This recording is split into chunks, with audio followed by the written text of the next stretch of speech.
Hello friends, मैं आपका दोस्त लेकर आ चुका हूँ वीडियो। तो आज की वीडियो में हम पढ़ेंगे एटम्स एंड मॉलिक्यूल का लेक्चर नंबर 2। आई होप आपको वीडियो पसंद आए। फ्रेंड्स, आप लोग वीडियो देखते हैं लेकिन लाइक और सब्सक्राइब नहीं करते। फ्रेंड्स, प्लीज़ हमारे लाइक और सब्सक्राइब बढ़ा दीजिए। बहुत कम हमारे चैनल पे व्यूअर्स है और बहुत कम हमारे चैनल पर लाइक सब्सक्राइबर्स है। तो फिर आज शुरू करते हैं हम लेक्चर नंबर 2। लेक्चर 1 हमने इसका एटम्स एंड मॉलिक्यूल्स का पढ़ा चुका है। अगर आपने लेक्चर नंबर 1 नहीं देखा है, आई सजेस्ट पहले आप लेक्चर नंबर 1 देखिएगा, तभी आपको लेक्चर नंबर 2 ढंग से समझ आएगा। तो शुरू करते हैं एटम्स एंड मॉलिक्यूल्स का लेक्चर नंबर 2। तो इसकी मैंने बनाया बहुत बढ़िया नोट्स, तो आपको नोट्स दिखाता हूँ पहले मैं। तो फ्रेंड्स, यहाँ से होता है हमारा what is an atom. Atom क्या होता है ना, क्वेश्चन आपसे पूछा जाता है व्हाट इज एन एटम, कि एटम होता क्या है, बताओ एटम को क्या होता है एटम। तो पढ़ते हैं इसको। An atom is the smallest particle of element, it is building block of all matters. देखिए, एक एटम होता है बहुत ज़्यादा स्मॉलेस्ट पार्टिकल से बना होता है। क्या होता है, एटम जो होता है बहुत ज़्यादा स्मॉलेस्ट पार्टिकल से बना होता है। Of element it is building block, और एटम का जो एलिमेंट होता है ना, जो एटम में क्या होता है एलिमेंट होता है, वो क्या होता है उसका एक बिल्डिंग ब्लॉक होता है। फॉर एग्जाम्पल, जैसे कि हमारा जो एलिमेंट है, मान लीजिए कोई भी एलिमेंट है जो उसका, मान लीजिए कहीं पे बहुत सारे मान लीजिए घर पे बहुत सारी मिट्टी गिरी हुई है, आप जब उस पर झाड़ लगाएंगे तो वहाँ पे जहाँ पे एक बिल्डिंग ब्लॉक जैसा बन जाता है, ऐसा कुछ बिल्डिंग ब्लॉक जैसा बन जाता है उधर, है ना, ऐसे बिल्डिंग ब्लॉक जैसा बन जाता है उधर। तो वो क्या होता है बन जाता है एक एलिमेंट। जैसे बहुत सारे एटम्स होते हैं, वो जब एक साथ मिल जाते हैं, जैसे मिट्टी के कण बहुत सारे मान लीजिए, वो सब एक साथ मिलकर ऐसा कुछ बना लेते हैं अपना, है ना। तो वैसे ही क्या हो जाता है, एक एलिमेंट क्या बन जाता है, एक बिल्डिंग ब्लॉक बन जाता है सभी मैटर्स का। तो आई होप आपको समझ आ होगा एटम होता क्या है ना। चलिए फिर नेक्स्ट चलते हैं। फिर क्या है, what is does the atoms mean. मैंने आपको पहली वीडियो में बताया था कि एटम का मतलब क्या होता है ना। अगर आपने पहली वीडियो में देख चुकी है तो आप इसका मतलब क्लियरली बता देंगे, है ना। तो शुरू क्या कहा है, इन अ ग्रीक वर्ड, ग्रीक शब्द से एटम मीन, ग्रीक शब्द से एटम का मतलब है इंडिविजुअल पार्टिकल, मतलब कि जो पार्टिकल डिवाइड नहीं हो सकते, है ना। मैंने आपको पहली वीडियो में भी बताया था कि जो भी पार्टिकल एटम के डिवाइड नहीं हो सकते हैं उसी को हम क्या कहते हैं, जो भी पार्टिकल डिवाइड नहीं हो सकते हैं उसी को हम एटम कहते हैं, हाँ। और इसे हम नॉन स्प्लिटेबल भी कहते हैं, है ना। तो नेक्स्ट आता है, what is the basic unit of all material substance. तो क्या बोल रहा है क्वेश्चन, समझिए इस बात को। तो यहाँ से होता है कि सभी सब्सटेंस की बेसिक यूनिट क्या है ना। कोई भी सब्सटेंस होता है उसकी बेसिक यूनिट क्या होती है। तो फिर all material are compound of tiny tiny particle, जितना भी मटेरियल, जितना भी कुछ भी होता है वो किससे बना है, कंपाउंड है। हर चीज़ क्या है, कंपाउंड है, टीनी टीनी पार्टिकल्स की, है ना। तो फिर हमारा बेसिक यूनिट है क्या उसका, इसकी बेसिक यूनिट है एटम्स और मॉलिक्यूल। एटम्स और मॉलिक्यूल्स हमारे हर सब्सटेंस की बेसिक यूनिट होती है। आपको याद रखना पड़ेगा, है ना। आपको एक बार फिर बता देता हूँ मैं कि किसी भी बेसिक यूनिट, कोई भी आपसे पूछा कि क्या किसी भी सब्सटेंस की क्या बेसिक यूनिट होती है, तो हर किसी भी सब्सटेंस की बेसिक यूनिट होती है उसकी एटम्स और मॉलिक्यूल। एटम्स और मॉलिक्यूल हर सब्सटेंस की होती है, बेसिक यूनिट होती है। चलिए आपको नेक्स्ट समझाता हूँ।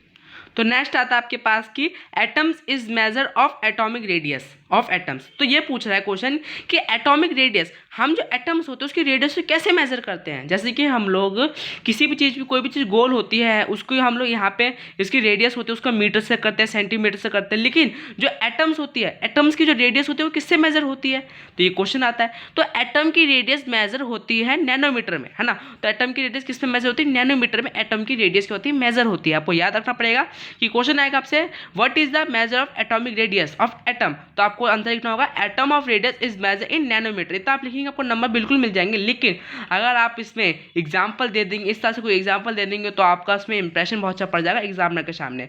तो मैं आपको इसे पूरा समझाता हूँ through out of my rough paper, तो आपको क्लियर समझ आएगा है क्या चीज़ें। तो देख सकते हैं फ्रेंड्स आप लोग, ये मुझे दे रखा है एटॉमिक रेडियस। अब मुझे इसको ये दे रखा है, मुझे किसमें मीटर में दे रखा है, ये चीज़ है मुझे मीटर में दे रखी है, मुझे एटॉमिक रेडियस अपनी।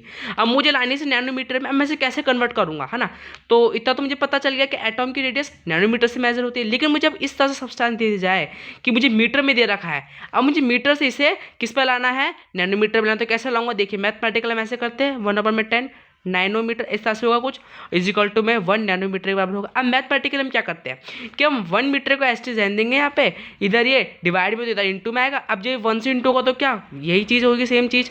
तो 10 9 नैनोमीटर। तो हमने इसे कन्वर्ट कर दिया मीटर से, मतलब 1 मीटर में इतने नैनोमीटर होंगे, ये हमने कन्वर्ट करके आपको बता दिया है। तो इसी तरह से आपको किसी भी चीज़ को कन्वर्ट करना होगा, है ना, आपको उसको नैनोमीटर और मीटर आपको इज इक्वल टू में डाल के आप उसे ऐसा कन्वर्ट कर लेंगे तो आपको नैनोमीटर में पता चल जाएगा। तो ये क्या आ गया, मैं नैनोमीटर में आ गया। तो इसी तरह से हम एटम की रेडियस को मेजर करते हैं। चलिए आपको कुछ रिलेटिव साइज दिखाया तो आपके एनसीईआरटी बुक में जो दे रखे हैं, हम इसमें कुछ एक्स्ट्रा नहीं बता रहे आपको। चलिए ले चलते हैं आपको अब नोट्स में और उसके रिलेटिव साइज के बारे में कुछ बताते हैं आपको। तो ये रहे मेरे को रिलेटिव साइज, जो मैं रेडी मतलब क्या होता है नैनोमीटर में ये किस में दे रखे मुझे, मीटर में दे रखे, रेडियस मतलब मीटर में दे रखे मुझे। तो 10 यहाँ पे 10 इसकी पावर -10 है। ये किसका दे रखा मुझे, एटम्स ऑफ हाइड्रोजन का, मीटर में दे रखा है आपको। तो 10 की पावर -10 एटम्स ऑफ हाइड्रोजन का वेट होता है, उसका रिलेटिव साइज होता है उसका, ठीक है ना। फिर दे रखा आपको मॉलिक्यूल का आपको साइज कितना होता है, तो ये होता है आपका 10 की पावर -9 आपका मॉलिक्यूल ऑफ वाटर का साइज होता है। आपको ये याद करने पड़ेंगे, है ना, ये 5 एग्जाम्पल आपको याद करने पड़ेंगे कि हाइड्रोजन एटम्स का हाइड्रोजन का क्या इसका रिलेटिव साइज होता है, मॉलिक्यूल ऑफ वाटर का क्या रिलेटिव साइज होता है। अब आपको पूछ लिया क्वेश्चन पेपर में कि जो ये रिलेटिव साइज है ना, ये मीटर में गिवन है, ये किसमें गिवन है, मीटर में। अब आपसे बोलिएगा कैसे, इसे आप उसमें कर लीजिए, आप कन्वर्ट कर लीजिए, आप नैनोमीटर में कन्वर्ट कर लीजिएगा। तो मैंने नैनोमीटर का आपका पूरा प्रोसेस समझा रखा, आप उसे आराम से कन्वर्ट कर लीजिएगा। 2-3 और एग्जाम्पल देखते हैं इसके। तो ये रहे इसके 2-3 और एग्जाम्पल कि मॉलिक्यूल ऑफ हीमोग्लोबिन का कितना साइज होता है, 10 की पावर -8। ग्रेन ऑफ सैंड मतलब मिट्टी के दाने का कितना साइज होता है, मतलब कितना साइज होता है, वो होता है 10 की पावर -4। एक आंट मतलब चींटी का कितना वो होता है, क्या कहते हैं उसका रिलेटिव साइज, वो होता है 10 की पावर -3। और एक सेब मतलब एप्पल का कितना होता है, 10 की पावर -1। तो आई हो आपको पूरा क्लियर हो जाएगा किसने रिलेटिव आपको याद करने हैं, है ना।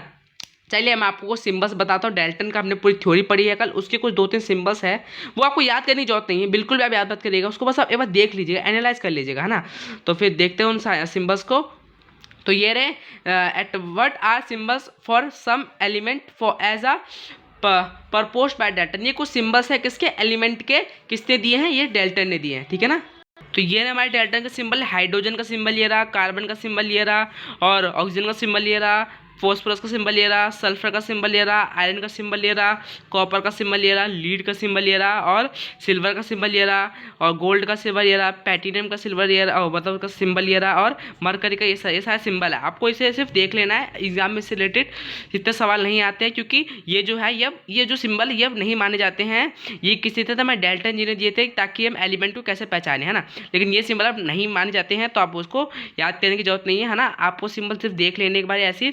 तो फिर अब आई होप आपको वीडियो पसंद आई हो, ज़्यादा से ज़्यादा इस वीडियो को शेयर कीजिएगा। इससे मैं बहुत मेहनत से बनती है वीडियोस, है ना, तो इसे आप ज़्यादा से ज़्यादा शेयर कीजिएगा, लाइक कीजिएगा, और भाई चैनल को सब्सक्राइब जरूर कर लीजिएगा। आपके इसमें बिल्कुल पैसे नहीं लगते हैं, फ्री ऑफ कॉस्ट होता है ये, तो हमें थोड़ा सपोर्ट कीजिए, है ना, ताकि हम अपने चैनल को ग्रो कर पाएँ, हमें भी थोड़ा मोटिवेशन मिले, ताकि हम और अच्छी वीडियो आपसे डाल पाएँ। चलते हैं फ्रेंड्स, जब तक के लिए गुड बाय।